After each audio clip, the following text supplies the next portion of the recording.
to blackdoctor.org. I am your host, Dr. Renee. And first, everyone, please make sure that you share this broadcast. This is great information that I know somebody that you know needs if you don't need it yourself. So please share the broadcast. Post in the comments where you're tuning in from. If you're watching the replay, put hashtag replay. And I am so excited. So April, as I've told you, is many things, but this month is also Autism Awareness Month. So I'm so excited. We have 3 amazing guests that I can't wait for you to hear the story and to get great information from our doctor tonight. So please make sure you share the broadcast, and I will introduce you to everyone. Okay, hold on. I have to move this. There we go. So first we have our expert tonight, Dr. Tisa Johnson-Hooper. Dr. Tisa, thank you so much for joining us. Thank you for having me. And then we have Royale and Ross Watkins, father and son, and they have an amazing story to share with us. They have a great story to share with us about autism, and I can't wait for you all to hear it. So let's just jump right in. So let's start with you, Royale. You have amazing children. Ross is the last one. What did you guys notice?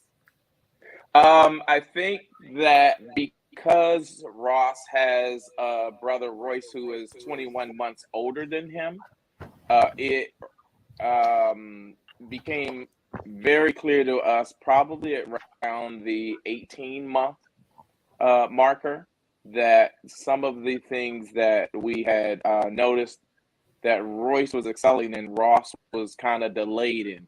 And certainly his speech was the biggest marker. And unfortunately, if April was here, we could kind of ping pong information back and forth. She's not here, so I have to kind of go based on all of the things that I remember. But I think obviously there was a couple of things. One, the speech wasn't there. 2, there was some sensory things that Ross was kind of struggling with and fighting to kind of establish that that the eye roll and some of the other things that are typical of children on the spectrum. And so April's awareness was kind of a little bit higher than mine because as a mom, she was spending so much more time with him. And noticed that some of the things that were delayed. And so immediately she brought it to my attention and we said, well, let's go to his doctor. And his doctor, Kenneth Keir at the time, was like, well, we need to see if we can reach out to, there's a woman here in California, Diane Danis, who was the person to go see. In terms of autism and support for that. And at the time, let's see, Ross is now 21, so this was 18, 19 years ago, autism was exploding, and it's certainly here in Southern California. So it's really challenging to try to even to get into her office. But we fought and called everyone that we knew, and managed to get in front of her. She brought Ross in, she tested Ross, and it became clear to us that yes, Ross was diagnosed with autism and on the spectrum. In terms of 1 to 10, he probably was in the 6 to 7 area. And the thing that we were fortunate was that Dr. Danis was like, look, he's probably in the middle section of the spectrum, closer to 6, but we should really push to say 8 so that you get the support that you need, because that is where the real X factor lies. Having, and for us immediately when we were aware that Ross was having these challenges, for me and April was like, all right, we have to stop everything that we're doing, stop the machine down, to completely shift our focus to making sure he got the support that he needed. Is like, it was brand new to us. And so there's the component where you have to now go educate yourself, about what it is and how you can best serve your child. And it was a little challenging at first because there's so much information out there. And 19 years ago, when it became a part of our life, there's a lot of bad information out there. And so the problem is that you have to fight through the bad information. There were people that were providing services for Ross that, when you aren't aware of what autism is and you're a new parent to this environment, you don't know whether somebody's giving your child good services or bad services. You don't know if somebody's giving you good information or bad information. And so they're in a kind of weird sort of way. I'm almost going to say that that was helpful in a way, because it forced us to go above and beyond. Now you have to challenge everything and really become almost an expert in the field if you are as focused and as committed to making sure your child gets the support that he needs, that that me as April and I were for this entire journey. And so that's kind of our introduction. I mean, obviously, I can elaborate on that and get into, you know, the good fortune of being a two-parent household for Ross, and me and April's partnership and the strength of our marriage and all of that stuff, and seeing, you know, seeing some other families that were struggling because you had single moms and they're trying to provide support for their children. You had grandparents who were the parents of single moms, and the moms had to work. And so now the grandparents, some of them struggling with the English language, fighting to try to get services. One family saw with grandparents that were in there with twins that were both on the spectrum. And so, you know, we've seen some really difficult situations that people were going through. And for us, our biggest thing is that I made the commitment to April that Ross was going to be able to go out and live on his own and be a productive adult that will go out and have an enjoyable life. So, Ross, did they succeed? I would say so. I think they did a pretty good job with me. I think so. I mean, I'm in college right now. I'm a junior at Hampton University studying journalism, living on my own right now. And what do you want to do with the journalism degree? I'm very interested in podcasting, so I want to learn more about that. I do have my own podcast called Comedy and Conversations, where I interview comedians and share stories about being an up-and-coming stand-up comedian. So that's what I want to do with my journalism degree. And where can we find your podcast? We want to make sure everyone can find you everywhere. Of course. So you can find it on YouTube, Spotify, Apple Music. If you look up either Ross Watkins or Comedy and Conversations, the letter N instead of and you'll find it. Perfect. So Ross, as you growing up, did you know that you had this diagnosis? I wasn't aware until I was 10 years old. Okay. And the way I found out, it was my brother telling me in the form of an insult, because we were in an argument. Yeah. You know, because it was just like, I was just like, you're stupid. And he said, at least I'm not, you know what. Right. And so that's the way I found out. Honestly, I didn't even know what it was. Right. That's what I was going to say. Did you go and ask your mom, now what is that? Yeah, I that's the first thing I did. I ran up to my mom's room, asked her, what is autism? And then she had to explain the whole story to me and everything. And that's when I first found out, yeah. So did you have to go to special classes or anything when you were in school? Or did you? I did a little bit of like extra classes on weekends, speech therapists, stuff like that. But I never really needed to be in a special class like that. I think my dad can talk about that a little, since he was the one paying the tuition. Okay. So I had asked him, did he have to go to special class or a special classroom or anything? Well, yeah, he fortunately for us, let me go back a second, because you know, they had suggested that we have Ross learn the PEC system, picture exchange system, and so that was a little overwhelming. But you know, for us, we was like, no, this doesn't seem like, you know, let's see if we can find some other doctors to put him in front of, some other support to put him in front of, and we found a woman, Roberta Poster, out here, and within one section, I think it was Roberta Poster. No, it was I can't remember this other doctor's name. It was somebody that worked that Roberta Poster worked for. But within one session, she got Ross speaking, right? And so we were like, oh my goodness, it was overwhelming. It's like, wait, so he does speak. And how from old was he? there, I think that was when he was around 3. Okay. Somewhere around 3, between 3 and 4. So let's say around 3. But then it became clear to us is like, okay, that's where we were aware that there's a lot of people out here that have no idea what they're doing. There's a lot of people that just jump into this field because, you know, it's exploding, it's a job for them. And now we have to really dig in and do the work. So from there, we really digged in. We found a gentleman out here, Dr. Sadeghi. He had a young lady, Stephanie Richardson, that was working for him. And she became Ross's biggest, I would say, advocate. Ross, would you agree with that? Definitely. And so with her help, Ross really started to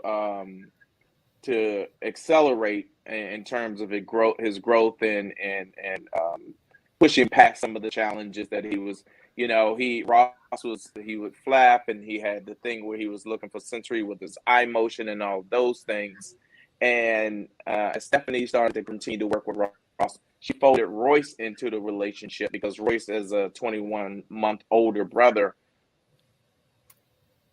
I would say Royce was probably his second biggest support system or advocate. But as Ross suggested, you know, when you have a brother that's at that age, you know, and you're going through the challenges of growing up with somebody, sometimes kids can say mean things. And so that's where that came into play. But what we established probably at around 5 or 6 years old was that Ross has language. Ross should be in school. Ross should be socializing with other children. So he started in a smaller social setting with some play friends that were being guided by a therapist, and from there transitioned him into a school setting. And from that school setting, what we realized is that because we fought to get him services through, what is it called, Ross? What's the, I don't remember the name of this, but through the state, I can't recall the name of it out here. Okay. We got him a shadow. And so Stephanie, who was working with him, was being paid now to shadow him. Uh-oh. Okay, Man. so Dr. Tisa, can you please explain what the PEC system is, and, you know, what is autism? Let's start with that. Explain what is it. So that's reasonable. So most folks have heard of autism, but really don't know autism, because I'll tell you, there is a saying, if you know one person with autism, you just know that one person with autism, because you're going to meet folks with autism and they look different. They look different because it's a spectrum disorder. But the one thing about the diagnosis, it has 2 characteristics that you look for. One bucket is where you have some deficits in social intention, social communication. The other bucket is the presence of behaviors, repetitive behaviors, restrictive behaviors. Those are the 2 buckets that you're looking for to make that diagnosis. It's a spectrum because children with the diagnosis may have varying level of severity of their social intention, their social communication, and the presence of these repetitive restrictive behaviors. So, and then autism is associated with a lot of other diagnoses that you don't have to have autism, but if you have autism and a language impairment, you can look different than someone who just has autism. You could have autism is associated highly with intellectual disability. It's associated with a lot of behavioral health diagnoses like anxiety, mood disorder, ADHD. So each of those in and of themselves, you know, can contribute to what the person looks like. So it's a difficult diagnosis to make in many instances because there are other diagnoses that even mimic autism. But just I always tell my families, if you're looking at those 2 buckets, you're looking at social communication and intention, having those areas of difficulties there, and the presence of behaviors. Okay. So pick up where you left off, Royale. Well, I was trying to recall the name of the regional center, which is what it is here in Southern California. And you said he had the small group that was led by the therapist, and then you Yeah, wanted and to so put he him was in being school? shadowed in. Oh my goodness. Whoa. Okay. Whoa. I don't know what's going on over there. So what he mentioned that they wanted him to learn by the PEC system, picture Yeah. exchange. What is that? So it was interesting. He said something, and you guys are like such a wealth of information. I'm literally taking notes because I'm taking notes because I love it. you're saying things that really resonate with me, that I definitely want folks to know about. So like the PEC system, as we talked about with autism, that social communication, social intention, oftentimes associated with kids with a language delay. So there's a speech pathologist will come up with ways to allow children to communicate. And it's not the intention of doing something like PECS, which is a picture exchange system. So if a kiddo is nonverbal, meaning they don't use their words to communicate, but they may understand something. If they want a drink of water, you could have a picture of water or picture of milk. And when the kiddo wants the milk, they would go to their picture of milk and present that. So it's an exchange for using your words. Now, because we're in the tech world, there's a lot of apps where kids will have this, and they'll exchange using pictures.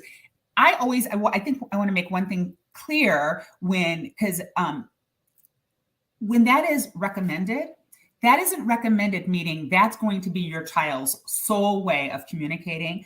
Oftentimes, it's given when a child has that communicative intent. They just yet don't have the words, and it's a bridge. It's a bridge until they get words, because think of how frustrating life has to be. Yes. You can't get your simple request met, so then what you see is behavior, because behavior is just the way a kid communicates. So they tantrum, they look irritable, when they're really not an irritable kid. They just are frustrated that they can't communicate. So that's one way to help a child communicate until the words come. Okay. So he was shadowed in school, and that was elementary? That was all elementary school. Okay. And so, I mean, he just, with a shadow, he did so well in elementary school that we saw an incredible amount of growth through those years leading up to, I think, the 5th grade. And so what we found was that Ross needs more stimulation. It's like Ross is now reading and writing. He's doing well with a shadow. And we had considered now that we felt strongly that we were going to now put him in a Spanish immersion school coming out of traditional school. Yeah, because we said, you know what, we want him to have a second language. We felt strongly that this was the grade to do it. We were taking him and Royce and putting them both in this Spanish immersion school. And we're like, if he's doing as well as he's doing in English, there's no reason why he shouldn't be able to do it just as well in this Spanish immersion environment. And I really feel like the challenge of having his brain forced to kind of work in this new environment did something to his brain to push it to expand, and whatever it was, it serviced him well. Mm-hmm. Because he excelled in that environment. Okay. And did he have a shadow then, or no more? There was no more shadow when he got Ross. There was no shadow at MLC, correct? Miss Stephanie would pop in, but no shadowing like all day, every day. She would just pop in and do like check-ins. She would check on him occasionally. Okay. So, Dr. Tisa, I mean, sounds like they just did all the things right, but what are some of the signs that parents can look for specifically, and what ages? Yeah. Okay. So that's a good question, but I want to come back to my questions. I have you guys go later. ahead. But that's a really good question. So, autism, really, the signs and symptoms of autism can typically be picked up by age 2. Not in every child, but typically by age 2. And what you're really seeing is you're seeing a kiddo that's not making eye contact. That's a red flag. They're without any communicative intent. Doesn't mean you have to use your words, but they are not trying to communicate non-verbally, with their caregivers, with their loved ones. They're not responding to their name. They really, if a parent will describe them as very content and a good kiddo who's independent.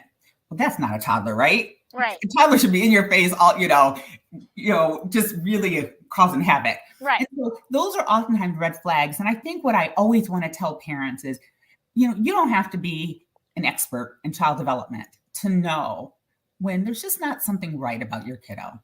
And as a parent, your child the very, very best. So I always want to empower families to speak up and go to their physician with any concern, no matter how small, because that's something I feel that in all the kids that I see in my primary care, that it is the parents that'll come to me and say, he's just not responding like I think he should, and that starts a conversation and it starts a second closer look. Right. And so those are things that, I want parents to really trust their gut and have that physician that they feel trust and faith that they could go to and have a conversation. I think besides just that observation at home, or even the surveillance that pediatricians will do when the kiddo comes in, we're constantly assessing what they're doing without necessarily something structured, but every single child should have a standardized screening evaluation for autism at 18 months and 24 months. That I think is fundamental because it is going to really standardize those core symptoms and signs of autism and allows the pediatrician with the parent to sit down and say, hey, let's look at how the child performed on this screening test, which is called an MCHAT. And that really, if we are doing MCHATs at 18 months on every child, we are going to pick up more kids. And one of the things that Royale said that really resonated that I wrote down was the fact that, when he went to his pediatrician, to his family medicine provider, they then acted for further evaluation. And in many instances, an MCHAT is what starts that process, if it's done. Unfortunately, still, for African Americans, we are diagnosed much later. And the other thing that you said that resonated with me, Royale, is you talked about intensive services, because what we do know, the earlier these kids are diagnosed, the earlier they can tap into to services. And what the evidence has shown us is that children who get intensive services earlier have better outcomes. And so it is really important to trust your gut as a parent and push for the pediatrician to do that MCHAT if there's a concern. And if you're watching and you need to write down and make sure you know exactly what she said, 18 months, 24 months MCHAT, because unfortunately, and we know it happens all the time, there are some doctors that are not doing what they're supposed to be doing. And you might go to the doctor and say, I think he's not doing this or she's not doing this. Well, guess what? If they don't listen to you, you need to fire your physician and find another one. That's right. Because here's the thing. Even today, I keep saying even today, because you had talked about, Royce going through this experience many, many years ago, 20 years ago. But today, I see it every single day in my diagnostic clinic. Parents will say, but I brought this up to my pediatrician. And what I was told was, oh, he's a boy. Oh, he's the youngest. Oh, you're talking for him. Oh, he'll talk. He's just lazy. There's all these things. And I'm just like, there's never a good reason why a child is not talking. Just, I don't care if they're the youngest of 20, they're going to talk. There's no reason why they don't initiate and receive that social interaction. And so any concern of parent, and it doesn't have to be autism, but if you have a concern, you bring it to your pediatrician and they don't take it seriously, that doesn't mean they have to do $1 million workup, but they need to sit, acknowledge, validate your concerns, and do that investigation together and come up with a plan. Because many times parents will say something to me and it's just because they're a new, unexperienced parent. And I'll say, well, he's only 2. He really ought not be reading. It's okay that he's not reading, It is okay. That's my opportunity to say, let me tell you what's appropriate for a 2-year-old. Give them that anticipatory guidance. I reassure them. And if he's not reading by the time he's 4, that type of thing. So there really needs to be that conversation and never be feeling like you're being dismissed in a concern. Well, Definitely. I think that if I could jump Go ahead. in, I think we have a challenge in our culture where, you know, you have on the one hand, you have doctors who are providing services to people who feel somewhat, what's the word? You know, they don't feel as empowered to challenge doctors as other communities, right? And then you have the issue of pediatricians who are overwhelmed, and so you don't get the kind of service and care and time with a pediatrician that, you know, some people should be getting with them. And then you add to that, you know, you talk about um, pediatricians, some of them who are suggesting that boys will be more delayed. The complete opposite end of that is this thing where culturally you have some parents in our community who are embarrassed to have a child that's on the spectrum, and so they're not going in, you know, with the intent of trying to get the information so that their child can get services. Well, and to that point, I've had many families, whether it's in my primary care setting or in my autism diagnostic center, that come kicking and screaming and, you know, I don't want to be here. They'll say, I don't want you to label my kid. I don't want to label, you know, because that label is going to be stuck with them the rest of their life. And quite honestly, my attitude is like, I'm like, I don't care what you call it. You know, you can call it whatever you want. Let's just identify, and we can both agree that here are the areas of concern. So we don't have to call it anything if that's, you know, lets you put your head on your pillow at night and sleep soundly. But we both see this kiddo's 4 and not talking. So we can agree that's a problem. Can we agree that, you know, he doesn't initiate any interaction and he actually rejects your in? Can we both, and they'll say, well, yeah, I can. Okay, so let's focus on helping these two things. And this is how we can do it. I mean, I am not wedded to, you know, making someone say to me, okay, I'll agree it's autism if you say it's autism. I'm just saying, let's just agree that, and most parents can acknowledge the areas of concern with their kids. Because here's the thing, at least from my perspective, I have never met a parent that didn't love their child with all their heart and would do anything for them. And, you know, it may not be something that I would agree with, but they're doing it with, you know, everything they know to do what's in their child's best interest. So all I want to do is to work with them to have common ground that we both are concerned. Here are the concerns. What can we do to help your child be the best kiddo he could be? I don't care what you call it. Eventually, parents will then come around. Yeah. But you're right. Our community, we don't want to be labeled crazy. We don't want to be labeled disabled, delayed, nothing.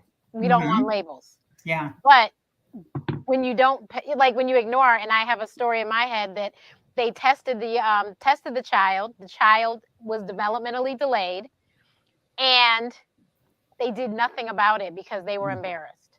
And so now what do we have? A really non-functioning adult.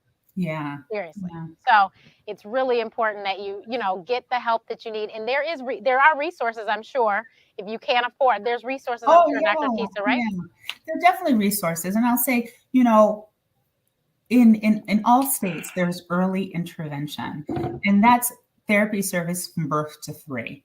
After 3, it's a school system services, but from birth to 3, where there are areas that need to be worked on, you have access through early intervention for speech therapy, occupational therapy, physical therapy, a teacher to come to the home. So those are services that can be, you know, wraparound services in place.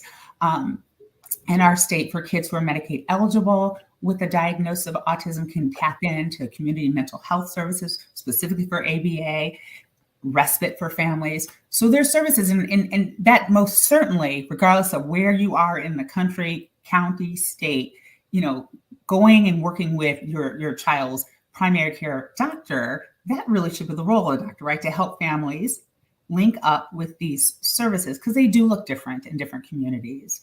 And are called different things, but the bottom line is that there are services to support and help families. And my goal is to get kids as early as possible.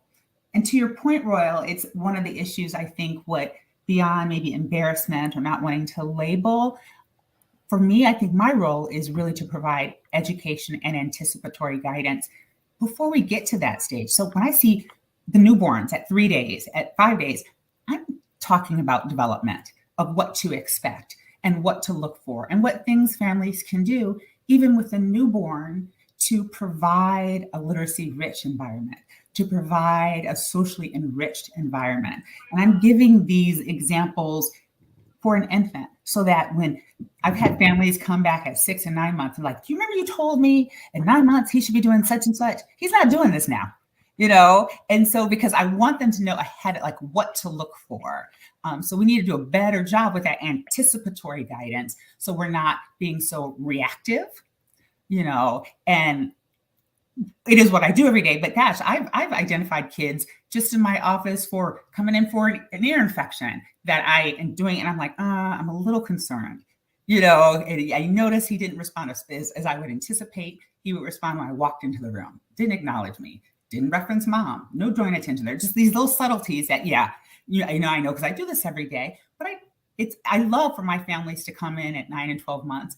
Before I open my mouth, they're like, yep, he's referencing me when you come in. They know exactly what I'm going to ask because I'm giving them that anticipatory guidance and education beforehand.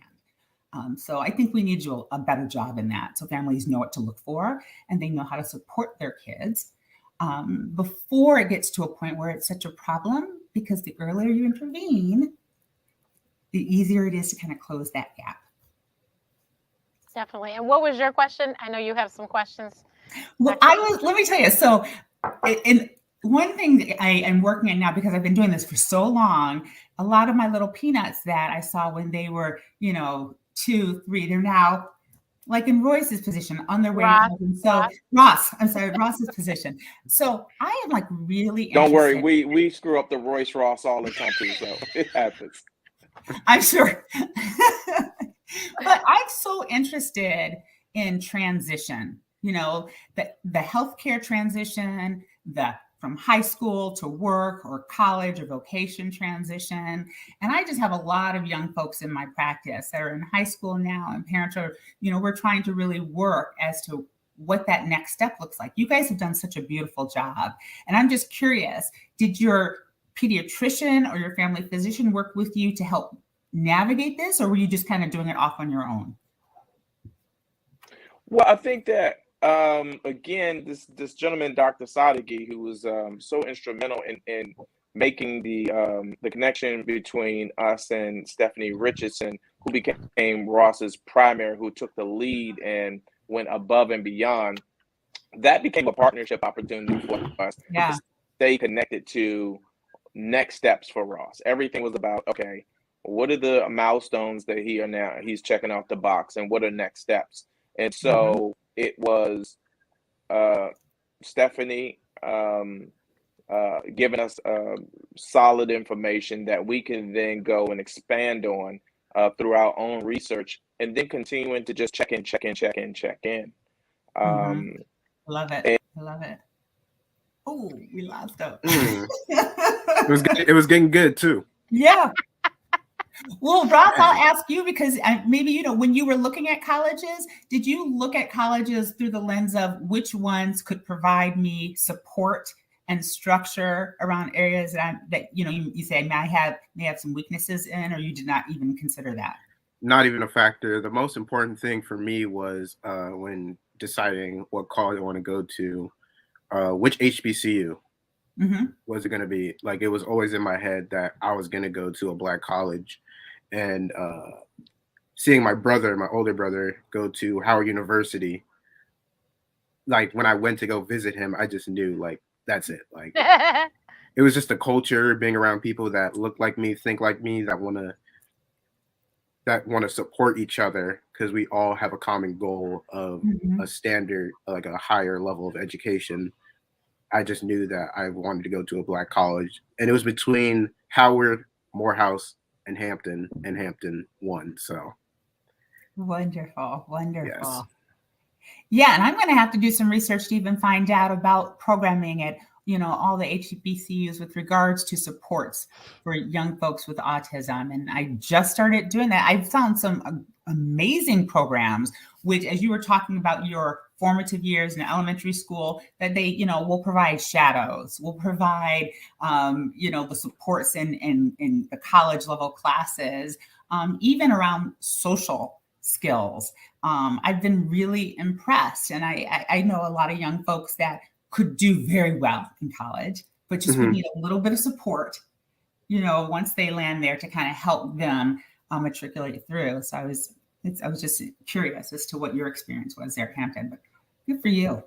Thank you. And so how did you stumble upon deciding to do stand-up? Well, you know, my father is a comedian, just watching the big guy over the years do his thing. I kind of realized, like, man, I could do this. He's making it look pretty easy. And so I tried it out when I was, I think I was 10 when I first did stand-up with my dad in New York. And then 2 months after that, I did a talent show at my school. We went on a trip to San Francisco. We had like a little talent show competition. So I decided, let me just try telling some jokes, and everybody loved it. And so after that, I kind of just had my own personal love to it. It didn't really matter that my dad was a comedian. I found my passion with it. And I think that's really important, to have your own love for something. And so from there, I just kind of just rolled with it. Awesome. You got on stage at Gotham that night. I met you too. He let you get on stage. You know who was there that night? George Wallace. Really? Yes. Yeah, that was the night the whole family was there. Yeah, well, but Royce wasn't there. I told him, because I've never met Royce. That's the only person I've not met. No, Royce was definitely there. Wait, okay. So back up. There was a night where Ross went on and Ross did the Spanish translation. So that was one night he performed. But that was like 2010. That was the first time. The second time was like 2015. That sounds about right.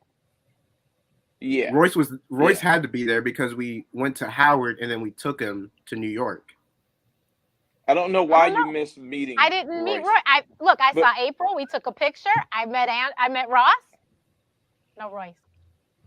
Royce was there somewhere, Dr. Renee. Okay, but listen, I have to tell this story. Go ahead. But hold on, let me back the truck up for a second, because I want to say this before technology continues to not be my friend. But the thing that we found to be really interesting is, I mean, sure, I'm a stand-up comic, and Ross and Royce and Joey as well, all of them have been very close to it, the proximity of it all, by nature of the fact that, I keep my children close. And so when Ross decided that he wanted to get on stage, I wasn't present when he did the thing in San Francisco for his classmates.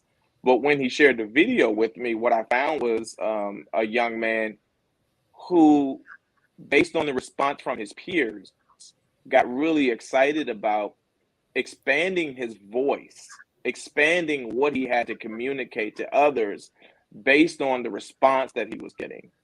And so that was the thing that really, really, really got me excited for him.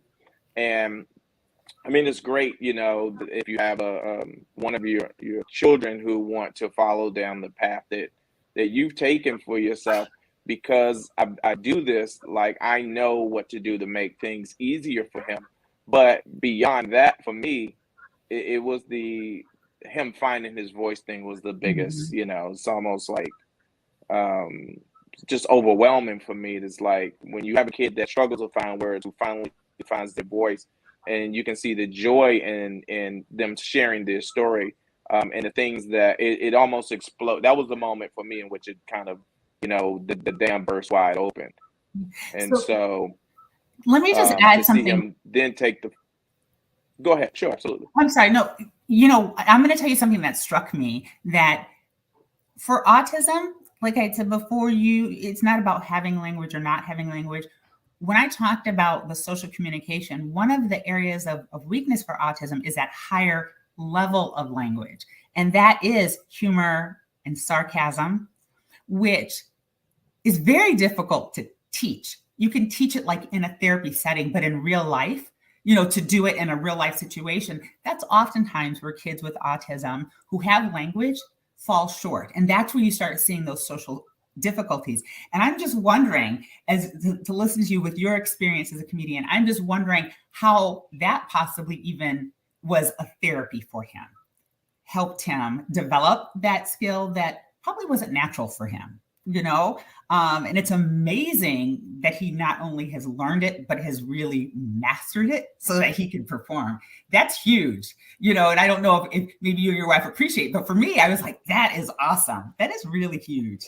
Well, I have a huge appreciation for it. I think that it's a couple of things. Obviously, there's DNA wise, the comedy may be there, but the nuance cue thing, I mean, those are, again, nuance cues when you start getting into sarcasm and those deeper levels of comedy understanding. But Ross is a student at heart, and so I think that he is more well studied at comedy than a lot of the professional comics who are out right now working that I know, and so I think that it's part of his DNA is wired to understand that level of comedy. But also to expand on it, he studies and he understands. So he has a deeper understanding of how those things work. That is awesome. I actually once had a patient who's a young man who's actually doing quite well in college, but really struggled in middle school because of these nuances. He just could not get humor. All the therapy around the social piece he got, but it just not in real life, and it struggled. So his mother had videotaped hours upon hours upon hours of like the Tonight Show and all these different and she said she would have the family sit literally all weekend and watch one comedy show after another. Everybody in the family would laugh, and her son would sit there and he turns like, was that funny? And then they'd explain to him why it was funny. And she said they did that for like 6 months, and then all of a sudden he was able to tell a joke that landed well, and he got it, and he just was like amazed. And she thought the comedy for him was huge therapy, that he could then understand. Royale, you might be onto something. Maybe, but it's also, here's the thing though, it ties back to the labels thing, because you have parents that don't want their child to be labeled because they don't want them to be teased and ostracized.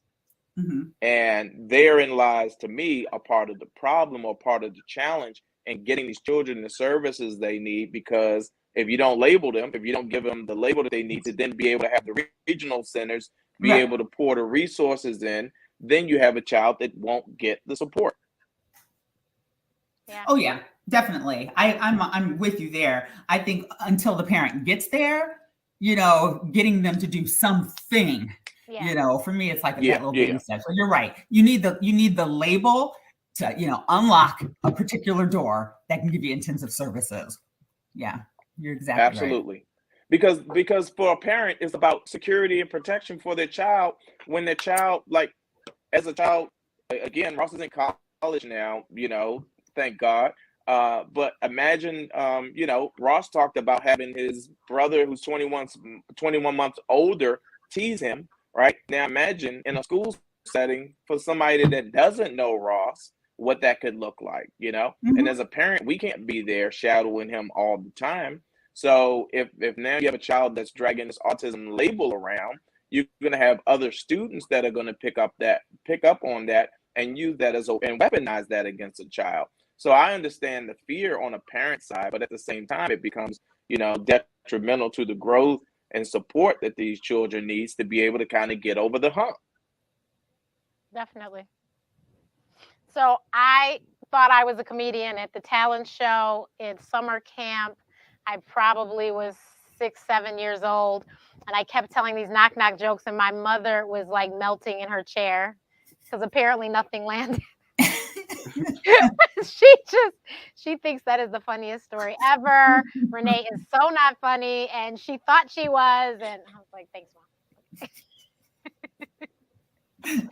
But Dr. Tisa, what other because you're a wealth of information, what other great tidbits could you give us that could be very helpful to the audience? Oh my goodness. Let's see. We talked about trusting yourself, listening to your gut, going to your pediatrician. You're right. Empowering yourself to, sometimes you feel like you're speaking, truth to power, but that's something, to kind of get over. I definitely love the idea of educating yourself. I think parents need to do that just generally, but with any diagnosis, educate yourself. And here's the thing for my families that, have a child with autism and are walking in that path, I would say be open and honest with your pediatrician so you can partner together. And the reason I bring that up is, I have to talk to my colleagues about how they approach certain aspects. But one of the things that I'm very keenly aware when families have a child with autism and they're looking to do any and everything they can so their kiddo can be the best kiddo they can possibly be, they oftentimes will explore what you'll label as complementary or alternative therapies, but they don't tell their provider that they're doing this, and so it's kind of like this cloak of shame, and providers will not ask, so no one tells. And then for me, that becomes really, really frustrating for many reasons, but mainly because parenting a child with autism, you only have so much of your resources, time, money, energy, and many instances of other children. You have work, you have, family, you have life. And, it hurts my heart when I've had families mortgage their homes for certain therapies that there really was no evidence behind. And I wished, I'm thinking of one family in particular, that we had the relationship that they could have come to me and said, you know what, I'm thinking about doing this because I'm not going to have any judgment because I know I'm a mom, I'm going to do everything I can for my kid, but we could have talked about this therapy and the risks and benefits of this therapy and what was this therapy supposed to, Mark, we work together so that they wouldn't have to mortgage their home for therapy that had no benefit, but depleted their bank account, So I would love for families, if your pediatrician doesn't ask, to communicate. We're thinking about trying this dietary, intervention. We're thinking about trying this medication or this therapy, what are your thoughts? And have a conversation. I think that's really important in the autism space, because if you poll families, a majority of them have tried. They just haven't said anything, and there are health risks associated with it for, other health risks. But that's one thing I think I really want to impress upon families. And then I just have to say this because we're blackdoctor.org. What is is there really a link between the vaccinations and autism? Thank you for asking me that, because I don't know why I didn't lead with it. Tired. Absolutely no risk, no link between that measles, mumps, rubella vaccine and autism spectrum disorder. I will say this is one vaccine that has been researched to death around this issue extensively. And I can say with complete authority, there is no association between autism and the measles, mumps, rubella vaccine. Thank you, because I know that is something that is out there in the interwebs, and that doesn't mean it's the truth. So you need to get the truth. Yeah. And the thing of it is I really appreciate, when families come in and when we talk about vaccines, they're like, oh, I'm a little reluctant. Why? I don't mind having a whole hour conversation on it, because again, as a parent, you have to lay your head on your pillow and feel comfortable in your decision. So I think it's my job to make sure that a parent feels comfortable with their decision around vaccinating their kids. But there's absolutely no link whatsoever. Yeah, and you don't want them to get measles, mumps, or rubella. So definitely not. Not a good thing. No. So any last thoughts, Ross? Make sure you plug your stuff too. Oh yeah, I got you. I just want to say thank you guys so much for having this dialogue and this conversation. I think it's very important. And to be honest, I don't think I really had a public platform to actually talk about it before. So I just I think this is the first one. So I just want to say thank you. And you can follow me on Instagram at Ross Andrew Watkins. My YouTube is Ross Watkins. And my podcast is called Comedy Conversations. And so that's where you can find me at. Perfect. Royale, any last minutes? Last words. Yeah, and I think that the thing that just struck me that came to mind is a poem. Dr. Tisa, I'm not sure if you're familiar with it, but it's called Welcome to Holland. And I think it's really a powerful poem to share with especially new parents that are in this autism space. And I won't, don't need to read the poem, but the point of the poem is that there was this young lady who was expecting to go to one location, and because of the plane malfunction of some occurrence, she ended up in Holland, and started to spend a whole lot of time frustrated with being in Holland instead of being able to see the enjoyment of what Holland had to offer. And so as a parent of a child that's on the autism spectrum, you could go, look, we could spend all day long sitting here frustrated with where Ross is on the spectrum, or we can embrace everything that's special about Ross. And I think that so much of the success of where Ross is today is a testament to, embracing like what that poem represents. And so, I would just pass that along for anybody that's watching, for anybody that's a parent that's struggling with this in their child. So many parents, especially moms, see this diagnosis as some part of something that they passed on to their child, and becomes a really psychologically damaging to women. And so, I just would encourage parents to like remove themselves in that aspect from their child's diagnosis and focus on the best that they can give their child, because it's a diagnosis, it's not a death sentence, and you just don't know what the universe in the future has in store for your child. And and so we're grateful for all of these conversations. Thank you, Dr. Renee, for setting it up. Thank you, Dr. Tisa, for being here. But I just want, as people continue to watch Ross's journey, I want them to know what's possible. That's it. I just want them to know what's possible. That's why I wanted him on, because I wanted people to see. I know a lot of parents that have children on the spectrum, and I'm like, no, I want you to see this young man, because he is killing the game. Royale, please plug your projects as well. Yes, please. I won't plug everything, but the two things that I will plug is April, who couldn't be here right now. She's very busy building her company. We do a relationship podcast or platform on IG and Facebook called After I Do. So if you want to see snippets of a 23 plus year marriage that is a real marriage, I was going to say in complete chaos, but that wouldn't be, only in a fun kind of way. You can follow us on After I Do, but also I'm a writer producer on the ABC drama A Million Little Things. So I would love for more people to tune in and check out the work that we do on A Million Little Things, because we address a whole lot of wonderful things that have to do with health, wellness, and things that check off that bucket. And they do have people that look like us on that show. In case you've never watched the show, we are represented on that show. So Dr. Tisa, please let everyone know if they're in the Detroit area. I don't know if you do virtual, but if you're in the Detroit area, well, then please let them know about Oh my gosh, yes, we definitely do virtual. With the start of the pandemic, our entire multidisciplinary autism evaluation is virtual. Oh, wow. Yeah, it is wonderful. And what we've demonstrated over these 2 years, the quality is the same as in person. The stability of the diagnosis is the same. And actually, our parents love it better because they do not have to leave the comfort of their home.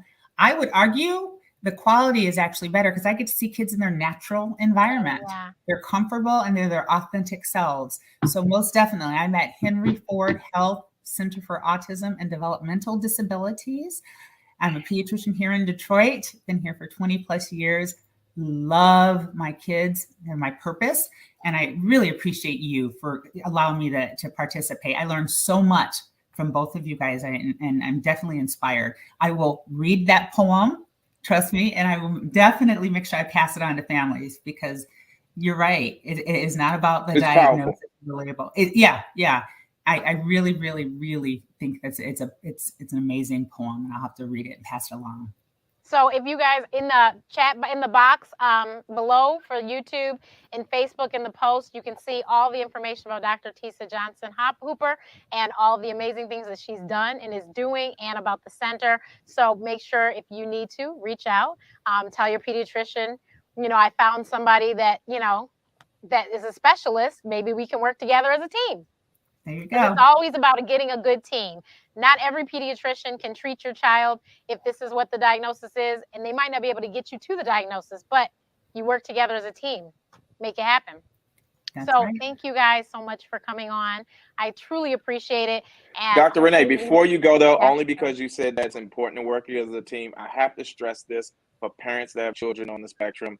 Do not be afraid to trust your instincts and walk away from a relationship that you do not feel like services you or your child. Yes. Do not be afraid to move along and say, you know what, this relationship isn't working for me. I have to go find somebody else that is going to advocate for us in a stronger way. Yes, and we always stress that on Black Doctor. Just like you fire a hairdresser, you can fire your doctor.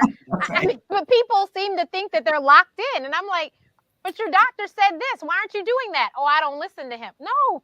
That's not the Get rid doctor of for them. you. That's not the doctor for you.